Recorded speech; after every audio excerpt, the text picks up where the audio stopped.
Europe is acting in more unison and with more determination that we've seen in a very long time, obviously with strong leadership by certain countries. Germany, for sure, really having taken a very strong lead in driving a lot of this debate. For the funding requirements that the industry and the sector will need, banks will play a very active role themselves or facilitating access to the mechanisms necessary. And I have to say, there are very few banks that are better placed than Deutsche Bank to really act as the German root European champion that can enable the defense sector. Ripped apart by 2 world wars in the 20th century, followed by decades divided by the Cold War, Europe has seen its fair share of military build-up. But with the US in particular bolstering what was Western Europe after the Second World War, there have also been decades of underinvestment in defence, not least in major economic powers like Germany. The war in Ukraine and shifting geopolitical priorities in the US have caused a rapid rethink. Germany and its allies are re-evaluating defence spending and stepping it up. Public opinion has shifted too. But what happens when governments decide to spend, and what role do banks play in financing all of this? Welcome to This is Deutsche Bank, the podcast looking at news and trends in and around banking and finance. My name is Michael Steen, and in this episode, we're talking about financing defence, and we're very happy to be joined by Fabrizio Campelli, the head of our corporate bank and investment bank and management board member here at Deutsche Bank. Today is the 20th of May. Let's get started. Fabrizio, a warm welcome. Thank you so much for being on the podcast. Thank you for having me. First of all, let's look at the big picture. What is the background to all of this huge sort of change in mood around defence, and where is Europe actually coming from? I think you said it right. The sentiment has changed around the necessity to shift from an age of underinvestment to an age of adequate investment in the defense and infrastructure capabilities of Europe. And this brings 3 big challenges. The first one is there is a lot of money to be spent. Just to put some numbers as examples, to move from a 2% of GDP, which is the current NATO target, to the 3.5% that may be the outcome of the summit in June. We're talking about an increase of €1 trillion that need to be spent between now and 2030 across the NATO countries in Europe. €1 trillion, wow. The Commissioner Kubilius, the new Defense Commissioner of Europe, quantified the cost of an air defense system like an Iron Dome for Europe to €500 billion. These are enormous numbers that will need to be spent. So a whole new military procurement machine would need to be built for these amounts of money to be ultimately spent by Europe. The second challenge is this money will need to be found. There needs a fundraising necessity which is of enormous scale. Obviously, we heard Germany launching the Sondervermögen, this process of removing the debt brake that constitutionally was enshrined in core laws that did not enable it to excessively indebt itself. This would enable now to spend €1.5 trillion or so over the next decade to 12 years, among other things, on defense. 800 billion of that would be on defense. Mm-hmm. The national escape mechanisms of 15 other countries that invoked it allow for another 150 billion to be spent across Europe, to be raised, to be spent in military missions. France and Italy haven't done so yet, but if they were to do it, our research estimates it could be an additional 100 billion that they could raise so that they would have enough capacity to face and front some of these challenges. But the truth is, a lot of the capital would still need to be found and raised through private channels, including banks, but also capital markets investors, and potentially through debt issuance by many governments. The third challenge is, once we raise all this money and we have the procurements and the spend ready to meet the targets, we need to spend it somewhere. And today, a lot of that spend finds its way abroad. Europe spent about 75 billion of military procurement. Almost 80% of that, 78% of that was spent abroad, and the majority to the United States, because Europe did not have the capacity to build military goods that could be bought by Europe. As an example, there's an estimate that says to defend the Baltic region, that there will need to be at least 1,400 tanks, battle tanks being built. Today, the 2 largest producers in Europe, KNDS and BAE Systems, produce about 50 each. Right. So it would take 14 years. 50 a year, that is, isn't it? 50 a year. Wow. So Okay. between the two of them, 100. Yeah. 14 years. To up the capacity is not just a matter of increasing their production, but also increasing the production of all the military supply chain that they depend on, including many SMEs that sit along the value chain in Germany, in France, in the Great Britain. And this is a very substantial build out. So these are the three challenges: spending the money, raising the money, and creating the capacity to face this formidable challenge that Europe is now looking into. Wow. I think before we get into that, the spending the money, maybe just one other point, which I suppose is important, which is also the thing on public sentiment around this. I mean, it's changed, wasn't it, for years, basically almost a taboo, certainly in Germany, in terms of putting a lot of money into defense. And that has really changed with breathtaking speed, has it not? It has, and I think there have been a number of factors really that have shifted sentiment around the topic. I think obviously the Ukraine war, a war so close to home, have really awoken also public sentiment around the need to defend oneself and to create the capacity to do so. I think the US policy shift of the new government and the new administration has really clearly awoken European sentiment around the necessity to build that capacity on one's self-strength. And I think if you build the way Europe has been thinking in recent years around the strategic autonomy, which was the language used after Brexit to create independence of access to financial markets, that strategic autonomy evolved after the Ukraine war to energy independence, and now it's clearly shifting towards military independence. And that's just a process that is also making it clearer to not just policymakers, but the people of Europe, that it is imperative that we have the means to protect ourselves. Indeed.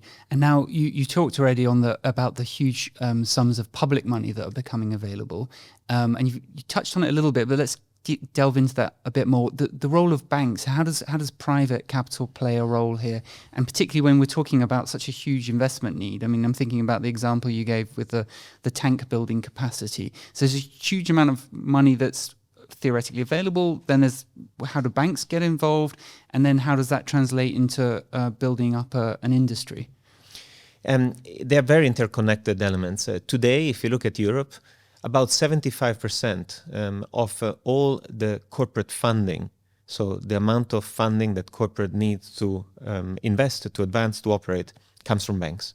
That big dependency of banks' balance sheet is a characteristic of the European economic model, which is very different to the US, where only about 30% depends on bank and the rest is coming from other sources, in particular capital markets. So in Europe, to face the challenge that we're talking about of creating capacity for all these investments, and mind you, here we're really focusing on defense and infrastructure, but Europe will need many more investments on its broader energy infrastructure, technology independence, energy transition. So this is one portion of the broad investment capacity that Europe will need to find.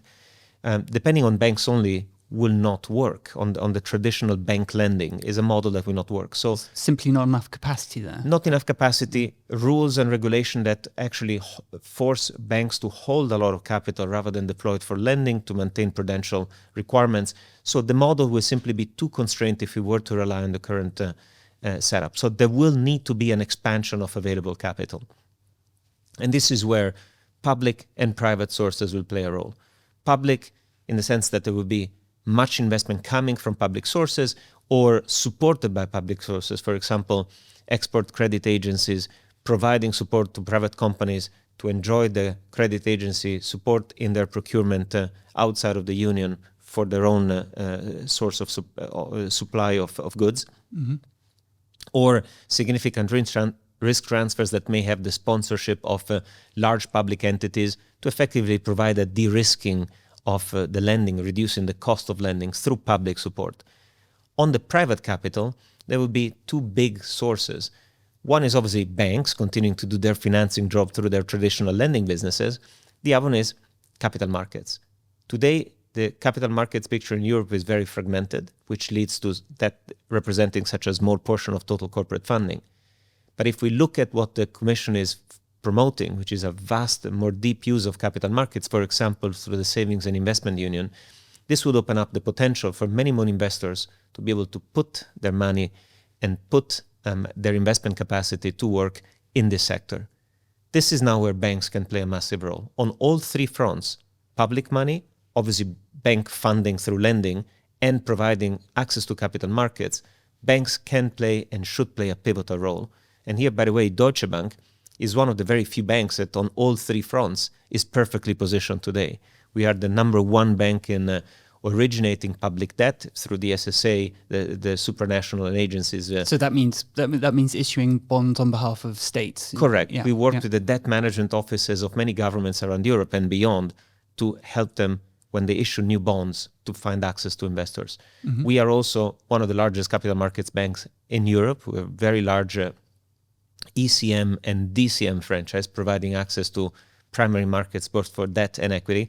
Of course, we are a very large financiers of the industry. We have been very active already for many years. We're one of the largest and most active corporate finance banks in the sector. We're the number one bank in Germany for defense, aerospace, and infrastructure.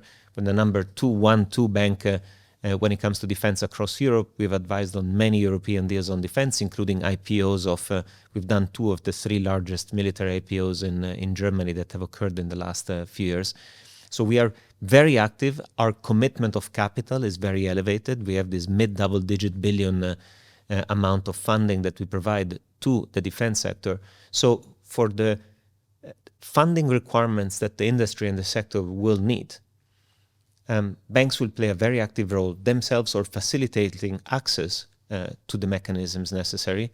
And I have to say, there are very few banks that are better placed than Deutsche Bank to really act as the German root European champion that can enable the defense sector. And in fact, we are the bank that truly can enable the German Sondervermögen in a particular way. Okay, which is that extra budget that the government created, yes? Correct. So you also talked a bit about how Europe needs to become more like the US in terms of capital markets, which, just to touch on that for half a second more, is so that companies can go to the market themselves and issue a bond and raise financing that way, rather than just going to the bank and borrowing it in the classical way.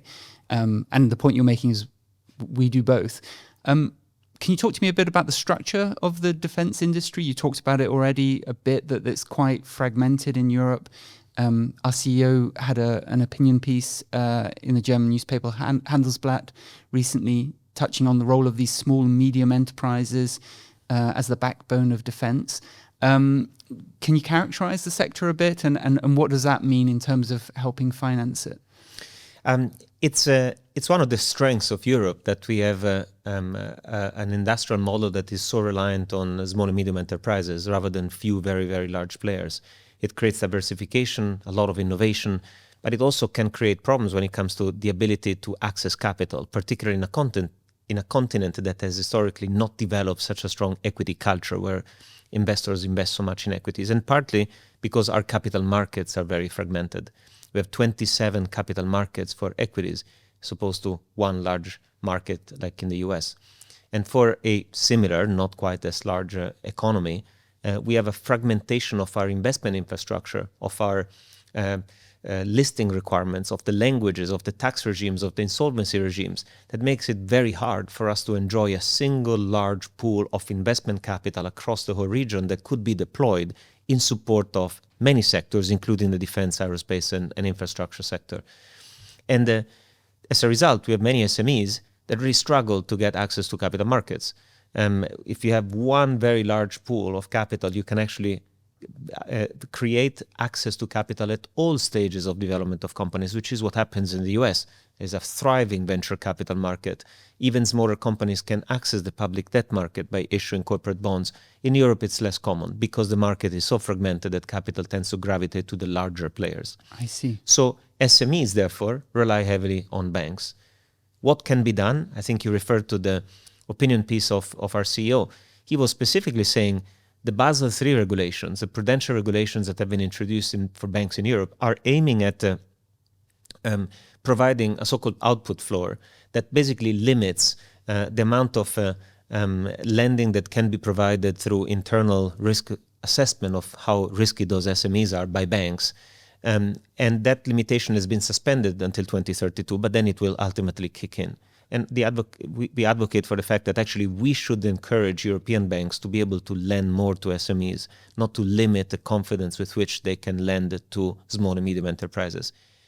Also, a capital markets union, or the savings and investment union, which is the broader term by which we want to tap onto the vast amount of household savings available in Europe to invest in capital markets, would enable a lot more of these companies at an earlier stage in their development to tap into capital markets, to actually go and look for public funding for their journey, whether it's on the equity side or on the debt side. I see. So not to simplify it too much, but at the moment the picture is in Europe that many of these small and medium enterprises are relying on bank financing, and then there's a sort of a gap before they are big enough to really go to the capital markets. And that's something that could be filled ideally with the savings of Europeans, and hence the newish name to this, right? Correct. And so the Draghi report was evolving an old project of the European Commission, the Capital Markets Union, which has been around for 15 years, to actually advance it by saying, let's actually really focus more broadly on an integration of not just the creation of a capital markets infrastructure that could be unified across Europe and create this kind of scale effects and availability of a more standardized approach to free flow of investment capital across the region, but also look at where that money could come from. I think the New Financial, which is a think tank, has estimated this could result in the mobilization of 12-13 trillion euro of investments across Europe if all the household savings and investment capacity of Europe were to be mobilized through a truly unified market in a similar fashion to the way the US are organized. Mind you, it's a complex process, right? There is a lot of work to be done also behind the scenes, simplifying the capital markets infrastructure. We still have one central securities depository per country, 27. US have one. We have many different central counterparties that clear the exchange activities, and the US has reduced that considerably. We will need to move to a much more integrated model. This would have a knock-on effect on many sectors across Europe. It could really enable a very strong engine for growth, including the much necessary investment in the defense, aerospace, and infrastructure sector. And this is particularly important. You asked me about the structure of the industry in Europe. Of the top 100 defense companies in the world, there are 6 in the UK, 4 in Germany, 4 in France, 2 in Italy. And none of these are really truly global champion, except possibly 1 or 2 that can operate at the scale of some of our US and beyond peers. So to facilitate the growth of these companies, you also need to facilitate their supply chains, what lie behind them. They don't produce everything by themselves. They rely on a lot of SMEs who produce part of the propulsion systems of the military system, the air defense system, projectile and ammunition systems. And in order for those companies to grow along and support the scale that would be needed to become true global champions in this sector, the money cannot just go to the big companies. It needs to flow and find the funding capacity all the way into the supply chain, including into those thousands of smaller companies that actually produce today goods that feed into the defense supply chain in Europe.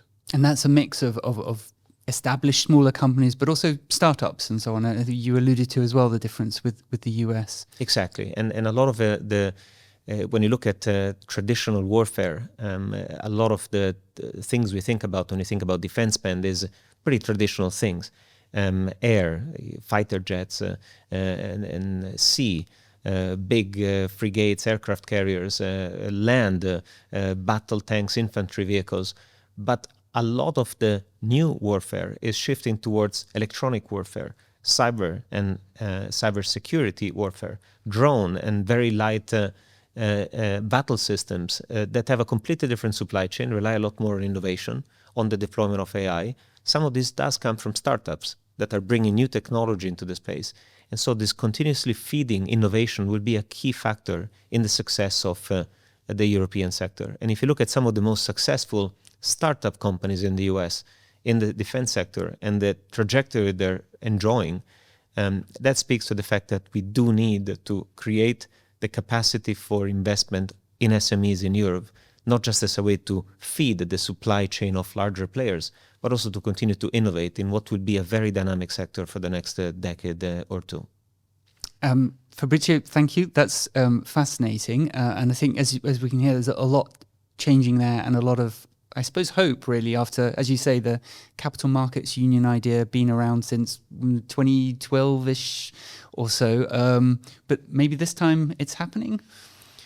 We sense that there is a clear view that there is something that needs to change in order for us to do something which is truly foundational and that truly defines the sustainability of Europe as a continent and Europe as a project. And that push, that strong alignment of intent is really felt across Germany and beyond.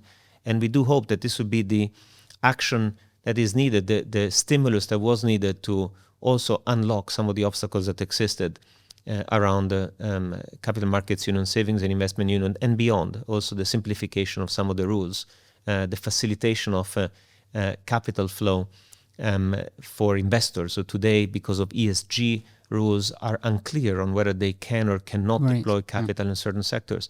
The famous SFDR Article 9, the Sustainable Finance Disclosure Regulation, defines the extent to which certain criteria need to be met in order for an investment to be deemed as sustainable or not. And defense has been ambiguously defined in that. And so if we could be more precise on that definition, it would enable a lot of investors who want to correctly stick to an ESG definition of what they do to still be able to invest in a sector that is ultimately aimed at defending and protecting the interest of our continent. And like that, there are other enablers that could really make a difference, including, by the way procurements are done.